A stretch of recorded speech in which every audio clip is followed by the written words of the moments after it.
Hello दोस्तों, स्वागत है आप सबका IQ स्मार्ट पे। क्या आपको ये बात पता है कि मुझे एक ऐसा स्टॉक मिला है जिसकी शेयर प्राइस अभी 100 रुपए से नीचे चल रही है और मैं जिस कंपनी की बात कर रहा हूँ वो कंपनी फंडामेंटली स्ट्रांग है, यानी कि कंपनी की स्टॉक की शेयर प्राइस 100 रुपए से कम चल रही है और वो कंपनी फंडामेंटली स्ट्रांग भी है। यानी कि अगर आप अभी उस कंपनी में निवेश कर देते हो तो फ्यूचर में आपको इस कंपनी में निवेश करने से बहुत ज्यादा रिटर्न मिल सकता है। हो सकता है कि आपको इस कंपनी से मल्टी बैगर रिटर्न मिल जाए, ऐसा हो सकता है। तो वो कौन सी कंपनी है और उस कंपनी में निवेश किया जा सकता है या नहीं, ये जानने के लिए इस वीडियो को एकदम अंत तक बिना स्किप किए अच्छे से समझते हुए देखिए। तो आइए फिर इस शुभ कार्य में देरी क्यों, शुरू करते हैं।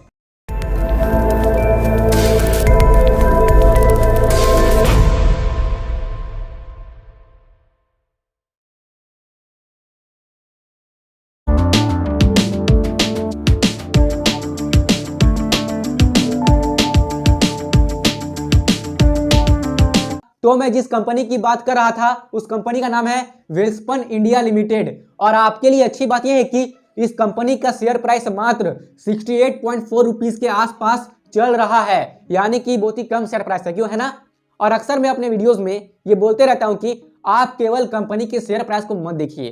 कंपनी के शेयर प्राइस को देखकर आप ये जज नहीं कर सकते हैं कि वो कंपनी कैसी है, इसलिए कंपनी के बारे में अच्छे से एनालिसिस करना जरूरी है। तो आइए हम भी करते हैं, यानी कि हम और आप इस कंपनी की थोड़ी बहुत एनालिसिस कर लेते हैं। आइए, अब इस कंपनी की जो ROE है वो है 15.8%, यानी कि 15% से ऊपर है, अच्छी बात है, ठीक है। अब इस कंपनी की जो ROCE है यानी कि रिटर्न ऑन कैपिटल एम्प्लॉयड वो है 14.5%।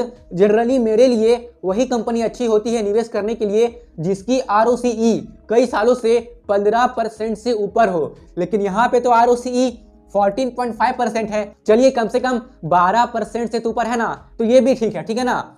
तो ये भी पॉजिटिव सिग्नल, ये भी पॉजिटिव सिग्नल। अभी हमें दो चीज मिला है इस कंपनी के बारे में पॉजिटिव सिग्नल, ठीक है। अब देखिए इस कंपनी के ऊपर जो कर्जा है, जो डेट है, ये कितना है देखिए, ये है 3113 करोड़, यानी कि 3113 करोड़। अरे भाई, डेट तो देख के ज्यादा लग रहा है, इतना ज्यादा डेट। लेकिन चिंता की उतनी बात नहीं है, क्योंकि इस कंपनी का जो डेट टू इक्विटी रेशियो है वो कितना है, वो है मात्र 0.80, यानी कि 1 से कम है। इसका मतलब ये है कि कंपनी के पास क्षमता है कि वो ये कर्जा को चुका सकती है, ठीक है ना। अगर किसी भी कंपनी का डेट टू इक्विटी रेशियो 1 से ज्यादा होता है ना, तो ये चीज गड़बड़ होता है, ठीक है ना, मतलब थोड़ा मुश्किल होता है, अच्छा नहीं माना जाता है सिंपल में। लेकिन जिस भी कंपनी का डेट टू इक्विटी रेशियो 1 से कम होता है, और जितना कम होता है ये उतना ही उस कंपनी के बारे में अच्छा माना जा सकता है, क्योंकि कंपनी के ऊपर कर्ज कम है, ठीक है ना। और इस बात का भी आप ध्यान रखिएगा कि किस कंपनी के ऊपर कितना कर्ज होगा ना, ये उस कंपनी के सेक्टर के ऊपर डिपेंड करता है। इस बात को आप ध्यान में रखिएगा।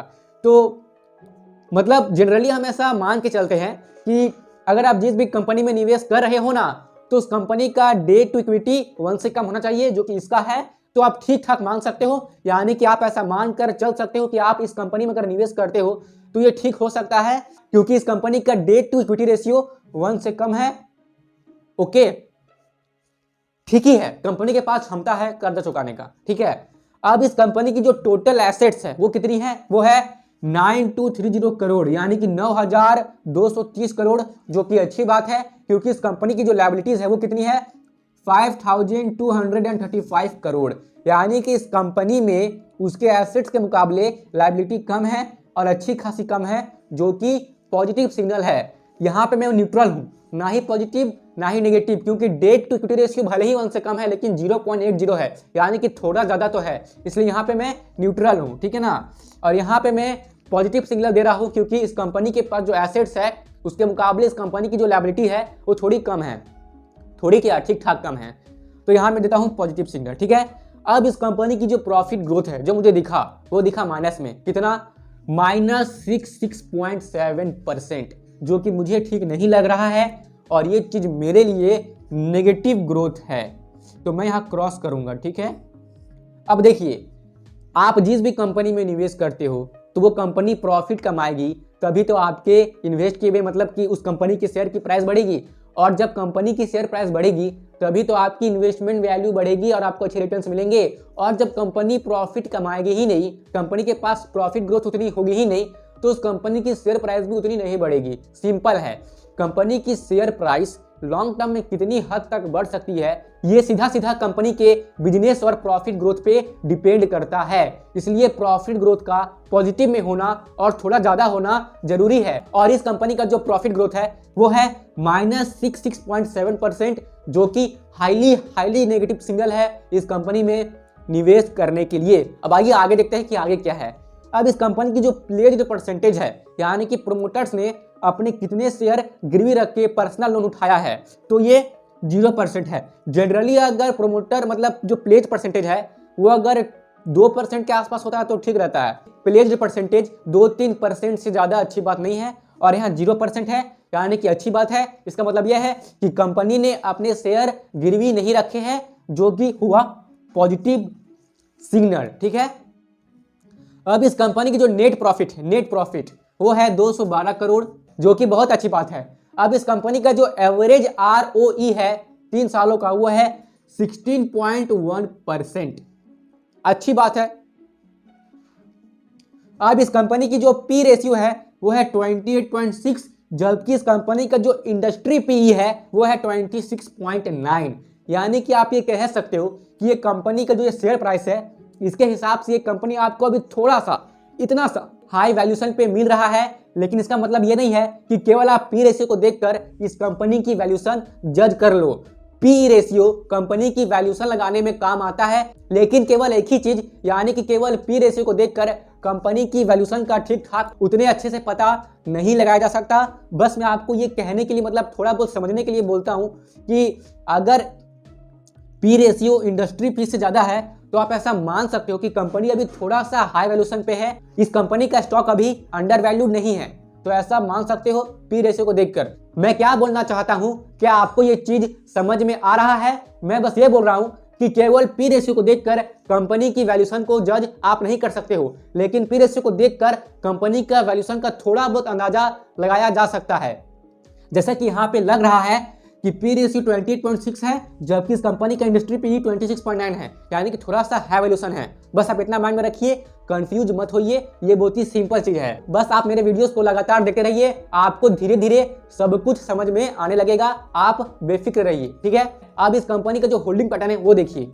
अच्छा हाँ, यहाँ पे पॉजिटिव सिग्नल, यहाँ पे पॉजिटिव सिग्नल, यहाँ पे मैं दूंगा आपका न्यूट्रल। ठीक है, अब आइए होल्डिंग पैटर्न देखते हैं। होल्डिंग पैटर्न तो प्रोमोटर की होल्डिंग है 70.36%, जो कि बहुत अच्छी बात है। ठीक है ना। FII की होल्डिंग है 6.14%, जो कि अच्छी बात है, और DII की होल्डिंग है 5.72%। यानी कि इस कंपनी में FII ने और DII ने निवेश किया है। यानी कि ऐसा आप मानकर चल सकते हो कि जब ये दोनों किसी कंपनी में निवेश करते हैं तो उस कंपनी की जो शेयर प्राइस है फ्यूचर में बढ़ने की चांसेस रहती है, जिस वजह से आपकी इन्वेस्टमेंट वैल्यू भी बढ़ सकती है। ठीक है, तो पॉजिटिव सिग्नल है और पब्लिक के पास भी 17.77% की होल्डिंग है, तो होल्डिंग पैटर्न भी पॉजिटिव सिग्नल में है। प्रोमोटर की होल्डिंग मेरे हिसाब से मतलब मुझे ऐसा लगता है कि अगर जिस भी कंपनी का प्रोमोटर होल्डिंग 40% से ज्यादा होता है ना, तो ये चीज उस कंपनी में निवेश करने के लिए मेरे हिसाब से पॉजिटिव सिग्नल होता है। और इस कंपनी का जो प्रोमोटर होल्डिंग है वो 70.36% है, जो कि काफी अच्छी बात है। ठीक है, अब इस कंपनी की जो EPS है वो कितनी है, वो है 2.15, जो कि अच्छी बात है। इस कंपनी का जो डिविडेंड यील्ड है, ये हुआ पॉजिटिव सिग्नल। इस कंपनी का जो डिविडेंड यील्ड है वो है 0.22%, जो कि बहुत अच्छी बात है। इतनी डिविडेंड यील्ड में भी इस कंपनी ने लास्ट ईयर कितना हुआ है 14.8 करोड़ का, यानी कि इस कंपनी ने पिछले साल 14.8 करोड़ का डिविडेंड अपने शेयर होल्डर्स में बांटे हैं, जो कि अच्छी बात है, यानी कि पॉजिटिव सिग्नल। और इंडस्ट्री P के बारे में तो हमने बात कर ही लिया है। तो मैं आपको एक होमवर्क देता हूं, आपको क्या करना है कि आपको ये पता करना है ये जो कंपनी है ना वेल्सपन इंडिया लिमिटेड, ये किस सेक्टर की कंपनी है, और इस कंपनी की जो शेयर प्राइस है वो है अभी 68.4। तो इस कंपनी की शेयर प्राइस 1 साल पहले कितनी थी और इस कंपनी ने पिछले 3 साल में अपने इन्वेस्टर्स को कितना रिटर्न दिया है। ये चीजें आपको इस कंपनी के बारे में पता करना है और आपका जो भी जवाब होगा उस जवाब को आपको इस वीडियो के कमेंट बॉक्स में टाइप कर देना है। मैं ये चाहता हूं कि आप सीखें और आप तभी सीख सकते हैं जब आप खुद से इस कंपनी की एनालिसिस करना शुरू करेंगे। तो बस मैंने आपको बहुत ही छोटा सा काम दिया है जो आपको इस कंपनी का किस सेक्टर में है ये पता करना है और इस कंपनी की शेयर प्राइस 1 साल पहले कितनी थी ये पता करना है और पिछले 3 साल में इस कंपनी ने अपने इन्वेस्टर्स को कितना रिटर्न दिया है आपको ये पता करना है। बहुत ही छोटा सा काम है, तो ये पता करके आप इस वीडियो के कमेंट बॉक्स में आके टाइप कर दीजिएगा, ओके। और साथ ही में मैं आपको ये बात क्लियर कट बोलना चाहता हूँ कि मैं आपको ये कंपनी बताकर आपको कोई भी स्टॉक रिकमेंड नहीं कर रहा हूं। मैंने बस आपको ये स्टॉक केवल एजुकेशनल और नॉलेज पर्पस के लिए बताया है ताकि आप ये सीख सको कि निवेश करने से पहले कंपनी के बारे में एनालिसिस कैसे करते हैं। मैं आपको ये नहीं बोल रहा हूं कि आप इस कंपनी में निवेश कर दो, ठीक है ना। यानी कि स्टॉक रिकमेंड पर्पस के लिए मैं ये वीडियो नहीं बना रहा हूं। ये वीडियो मात्र और मात्र केवल एजुकेशनल और नॉलेज पर्पस के लिए है। मैं आपको इस कंपनी में निवेश करने के लिए बिल्कुल भी नहीं बोल रहा हूं। इस कंपनी में निवेश करना है या नहीं करना है ये आपका खुद का डिसीजन होना चाहिए। और अगर आप इस कंपनी में निवेश करते हैं तो आप अच्छे से रिसर्च एंड एनालिसिस करके इस कंपनी के बारे में अच्छे से जानकर समझकर इस कंपनी के बिजनेस को समझकर अपने रिस्क पे अपने जोखिम पे निवेश कीजिएगा। मैं इस कंपनी में आपको निवेश करने के लिए नहीं बोल रहा हूं। मैं बस आपको ये बताना चाहता हूं कि इस कंपनी में निवेश किया जा सकता है या नहीं। अब मैंने इस कंपनी की थोड़ी बहुत एनालिसिस कर दी है, अब इसके बेसिस पे ये आपको सोचना है, ये निर्णय आपको लेना है कि इस कंपनी में निवेश किया जा सकता है या नहीं। आई बात समझ में कि मैं आपको क्या कहना चाह रहा हूं? तो चलिए मैं ऐसा मानकर चल रहा हूं कि आपको ये वीडियो पसंद आई होगी। अगर आपको ये वीडियो पसंद आई तो प्लीज मुझे कमेंट करके बता दीजिए, यानी कि आप अपना ओपिनियन मेरे साथ कमेंट में जरूर से ही शेयर कीजिए। और अगर आपको इन्वेस्टमेंट एंड स्टॉक मार्केट से रिलेटेड वीडियोस रेगुलर बेसिस पे देखना है तो आप IQ स्मार्ट को सब्सक्राइब कीजिए और साथ ही प्रेस कर दीजिए बेल आइकन को, ताकि मैं जब भी कोई न्यू वीडियो अपलोड करूं जिससे कि आपको वैल्यू मिले तो उसकी नोटिफिकेशन आपको उसी वक्त मिल जाए। और अगर आप IQ स्मार्ट के साथ कनेक्टेड रहना चाहते हैं तो आप IQ स्मार्ट की फेसबुक पेज और इंस्टाग्राम पेज को फॉलो कर सकते हैं, जिसकी लिंक आपको डिस्क्रिप्शन बॉक्स में मिल जाएगी। और यहां तक रुकने के लिए और अपना कीमती समय देने के लिए आपका सच्चे मन से बहुत बहुत धन्यवाद।